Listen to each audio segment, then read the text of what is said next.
শসার সাথে লেবু দিলে মোটামুটি একটু টক টক ভালো লাগবে, এই জন্য পেঁপে দিয়ে মুড়ি দিয়ে শুরু করি। প্রথমে পেঁপে দিয়ে শুরু করি। বিসমিল্লাহ।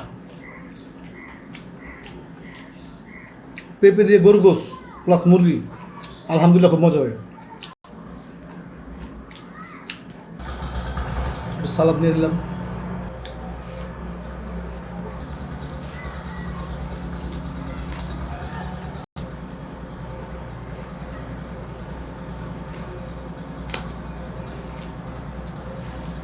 ভাত বা পোলাওর সাথে যদি আপনি লেবু শুকলা খান, খুব টেস্ট। এবার একটু মুরগি ভুনা। চলুন দেখি মুরগি ভুনাটা কেমন হয়েছে।